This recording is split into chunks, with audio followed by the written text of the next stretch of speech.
Hey, welcome. Today I'm going to be doing something a little bit different and I'm going to be talking about lymphedema, which is a condition that I have.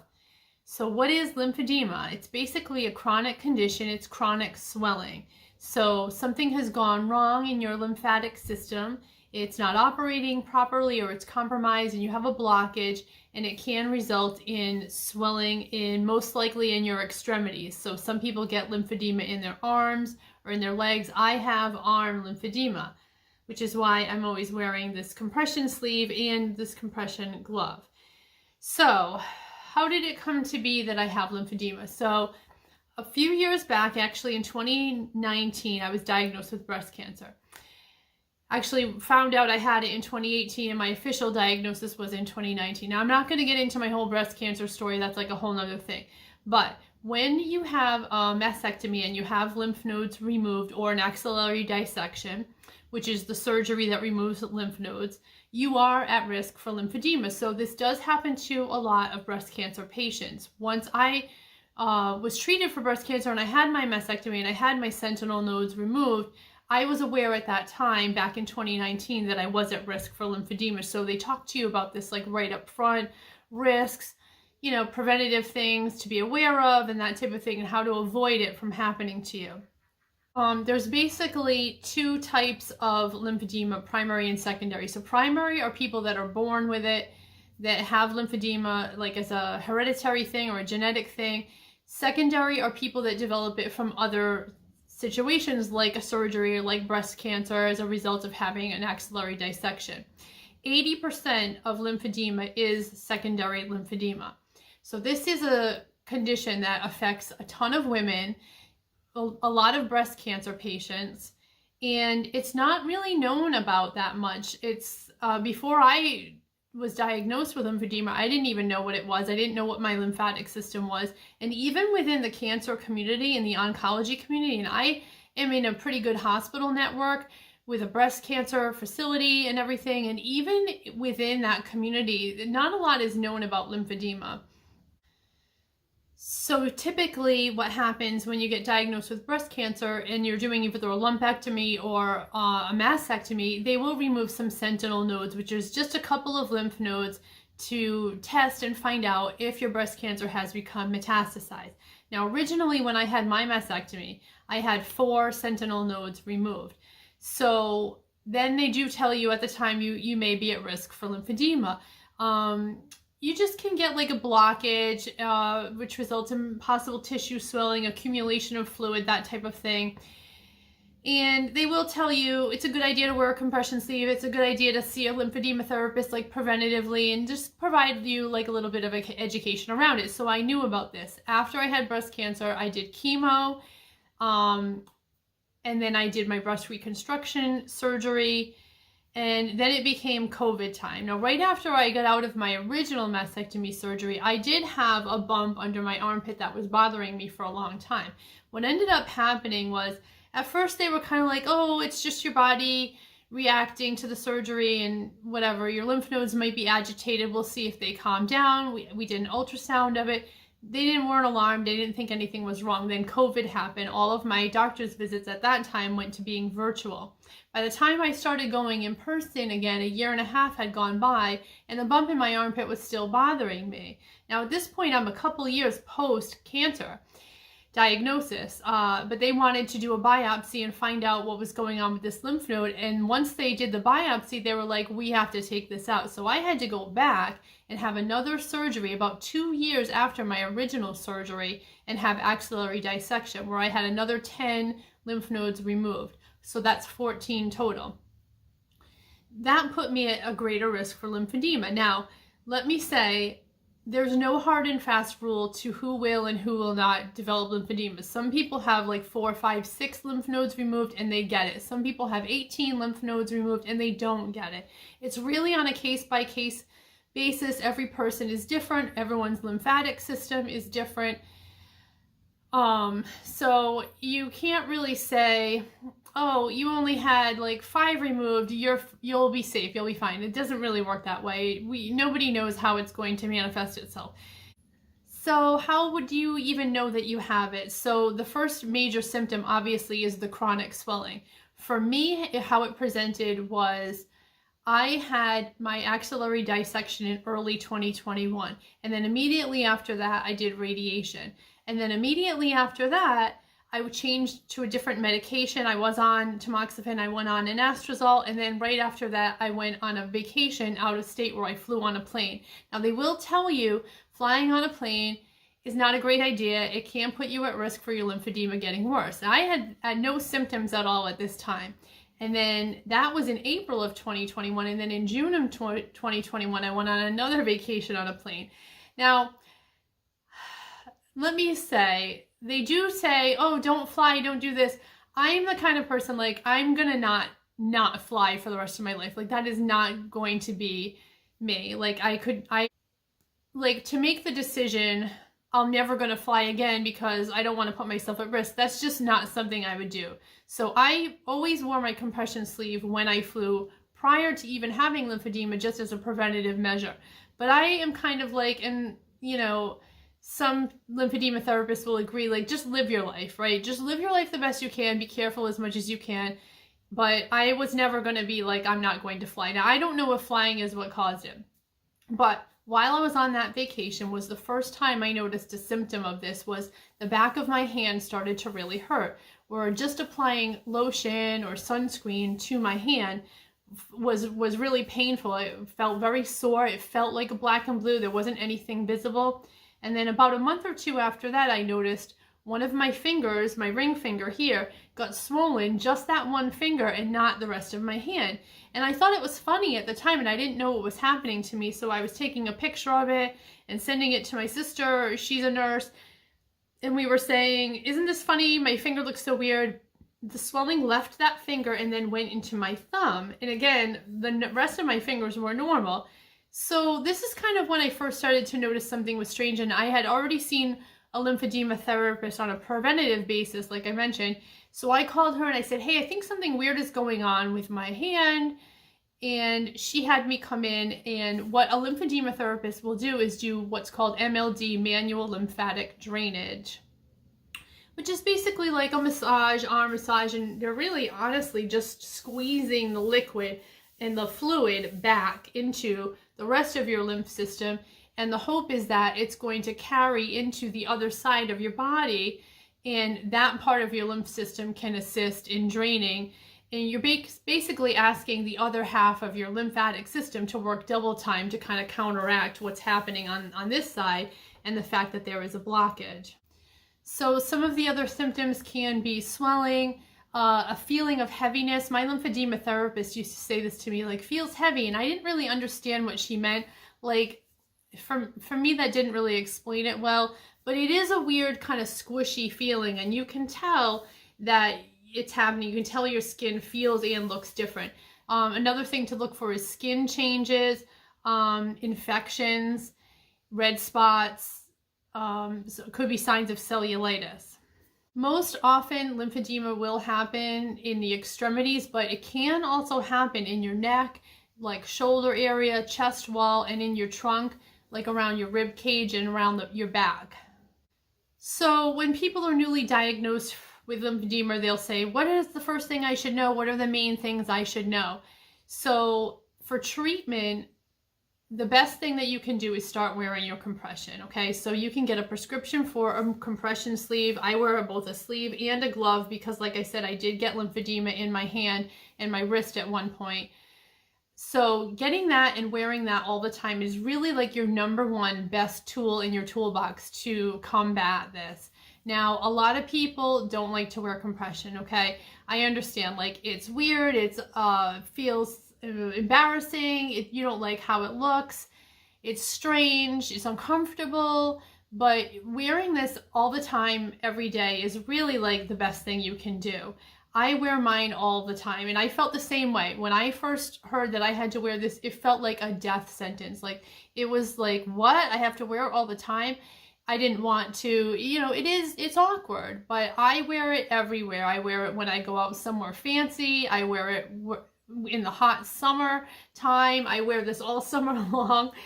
And if I go out to eat, I take the glove part off, and then when I'm done eating, I put it right back on. Other treatments are, besides compression, is bandaging. Really, you can't treat it because it's a chronic condition and it's never going to get better. It's just something you can manage and mitigate. And your lymphedema therapist will tell you this as well. Like, it's just like doing the best you can to not let it get worse. So restricting your range of motion, there are certain things that you should not do, like carry something heavy, push on a heavy door, pull something, even like unscrewing a really difficult jar or a nail polish bottle, like things like this. These are things that I just can't do anymore. I don't have the upper body strength, and I don't want to push my arm beyond its limits and strain it and make my lymphedema worse. I absolutely do not want to do that. So there are other activities like, you know, I don't know, swinging a baseball bat, playing tennis, things like that. I'm not going to be swinging a baseball bat anytime soon, so no worries there. But like household chores, like sweeping and vacuuming, even washing dishes and scrubbing pots and pans, like you really have to be careful about not overdoing it and not putting too much strain on your arm. My lymphedema therapist told me once about a story about someone that made their lymphedema worse by just scrubbing their toilet. So, I mean, it's not like you can just never do that, you know? So you just have to be careful. Like, for example, I used to vacuum my whole house, right? Now I can't. I do one room at a time. You have to take breaks. You have to protect your skin, moisturize. When you're doing something like gardening, they say to wear gloves. You're at risk for infection, so cuts and things like that you have to be very careful about. If you do get cuts and have open wounds, it can lead to infection. Infection can very quickly with lymphedema lead to cellulitis. Cellulitis can turn into sepsis, which is life-threatening. So it's really no joke. Like, this can be a life-threatening situation. I've had cellulitis twice now. I've had lymphedema for about 2 years. And both times I quickly went to an ER, got on antibiotics, and the cellulitis was able to be cleared up. But your lymphatic system is part of your immune system, and this is compromised now if you have this condition. So you have to be really careful about infections and cellulitis. You do not want that to get worse or spread. You can't wait. You can't like see if it clears up on its own. It's not going to. The way I think of it is like, basically the fluid that has built up in your arm, it's stagnant like a pond. There's no flowing in and out. So what happens with a stagnant pond? It gets disgusting. It gets algae, you know, it gets that green layer of film on it. That's what's happening with the fluid in your arm. And you can just spontaneously get cellulitis without even having a cut or an infection. The other thing I would say for what to do when you first get diagnosed, what are the best things you can do, is get yourself a lymphedema therapist. So ideally in your area, your doctor would be able to connect you with one and start getting the manual lymphatic drainage for part of your therapy. When I first started going to my lymphedema therapist, I was going to have the manual lymphatic drainage twice a week. Then I dropped down to once a week. Now I don't go at all because they discharge me, which I think is completely crazy for a chronic condition to be like your discharge. But they look at it like, I mean, first of all, insurance isn't going to keep paying for you to go to lymphedema therapy forever, unfortunately. I think they should. But they look at it like they try to set you up for success and give you the tools and the knowledge so that you can go home and take care of this on your own by wearing your compression, wearing your bandaging or wraps if they choose to do that. They can teach you how to wrap yourself at home. There's nighttime garments that you can wear. This compression sleeve is not to be worn at night. There's a different one that you should wear at night. You can get one of those pumps at home, which is the sequential pneumatic pumping. It's like a device, like a machine that you actually hook up and wear, and it has hoses and everything. When my lymphedema therapist first mentioned getting the pump to me, I wanted to cry. It seemed like so horrible. Like the whole concept of this, it was very difficult for me to wrap my head around. And especially after you've had breast cancer, I feel like, you know, for me anyway, when I went through breast cancer, all I could think about was eyes on the prize. Like, I want to get through this. I want to get to the end. You know, I'm going to have my surgery. I'm going to have my chemotherapy. I'm going to lose my hair, and all these horrible things are going to happen to me. But at some point, there's going to be an end point where I'm doing this for a reason, right? It's to survive. And I'm going to go on with the rest of my life and eventually get in remission and be cancer free. And that's what I always thought of with breast cancer. But when you have a chronic condition like this, there is no endpoint. This is never going to go away. I'm going to live with this for the rest of my life. And most likely, as I get older, it will get worse. I'm sure at some point I'm going to be, you know, an 80-year-old woman in a nursing home with a huge, enormous arm. And like the vision of that in my head is like, you know, not pleasant. That brings me to, how does this affect me? You know, mentally and emotionally, it is hard. It is difficult. This is a terrible, terrible condition to have. And I say that having been through breast cancer, which is also horrible. But like I said, I felt like when I was going through breast cancer, I was just in survival mode, and I just wanted to survive, and I wanted to get to the end, and I wanted to fix it and remove the cancer. You know, you're having surgery, they're taking the cancer out of your body and getting rid of it, and then you are cancer free. I will never be free of this. I'm always going to have it. And it's in my daily life, like I'm constantly aware of it. Like everything I'm doing, whether it be like a kitchen chore or a yard chore, it's like, oh, my arm, I gotta be careful. You know, I don't know. It's just, and you go through so much with breast cancer, like having a mastectomy and going through chemo and radiation, and I feel like my body is so ruined and damaged and messed up, and you already feel so unattractive and unappealing, which you are. I mean, I am, you know, my body is messed up. It's a fact that I cannot do anything about at this point. And to have this happen too and be like, it's just such a liability. It's just such a strike against me. I feel so unattractive, and, you know, I don't know. It can be mentally hard. It's very discouraging. So on a positive note, let's try to turn it around to positive, okay? So what can you do about it? Like I said, get a lymphedema therapist, go have manual lymphatic drainage, and set yourself up to have these resources and tools at home that you can do on your own, like wearing a compression, getting a pump. There's a lot of other things even available that I don't even have. I don't wear a nighttime garment. Some people use vibration plates. I don't have that. There are a lot of new technologies happening with lymphedema that aren't very known about. You can do surgery, you can transfer nodes from another part of your body. Some people do like a form of liposuction to remove some of the fatty tissue that accumulates out of their arm. I don't know a lot about any of these things.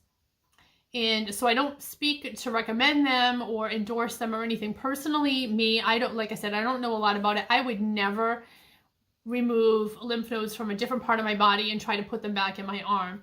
I just wouldn't want to take a risk that I'm now compromising another part of my body. That's just me. Maybe that's just my made up theory in my head. Not sure if that's even based in reality, but I just would not want to make anything worse than what I already have.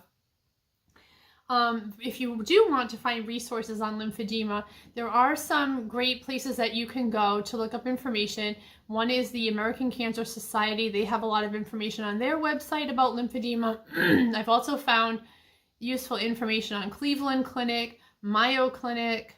If you go on the Lymphatic Association of North America website, which is known as LANA, L-A-N-A, you can actually put your zip code in. They have a search feature on their website, which is really cool. You put where you live, and it will spit out to you some results of lymphedema therapists in your area. So if you don't have a doctor referral or a good hospital system in your area, try doing this, and you can find a lymphedema therapist near you that way that's LANA certified. There's also a really good YouTube channel I found, and the name of it is Cancer Rehab PT, and she's a lymphedema therapist, and she does a lot of videos on how to do manual lymphatic drainage on yourself at home, and a lot of cool different techniques that are popular right now, like dry brushing. I will link to that in the description box. That's a really great YouTube channel if you're looking for that type of thing. Another great resource is joining a support group. There are message boards, Facebook groups you can join. I find it helpful to have that kind of support, and like I said, it's just such a unusual condition to be able to find people and connect with people that are also going through it. I have found that to be very beneficial, and people ask questions, share stories, rely on each other for support. It's a very difficult condition to get support on, and sadly a lot of people on the message boards, like, their family doesn't understand, their husband doesn't understand, people tell them, you're just lazy, why don't you exercise, why don't you lose weight. This condition is really not about any of those things, and it's difficult when someone's own family doesn't even help them or support them or understand, or especially like some of these comments I see from women, like their husbands don't want to, they're not attracted to them anymore, and like, God, I feel that, it's awful. Like I said before, your self-esteem is already like so hurt over everything that's happened to you, and then to find people in your life that aren't supportive, it's just like, just a knife in the heart. So I hope this was helpful, useful information to have, and at least answers the question about why am I wearing this all the time.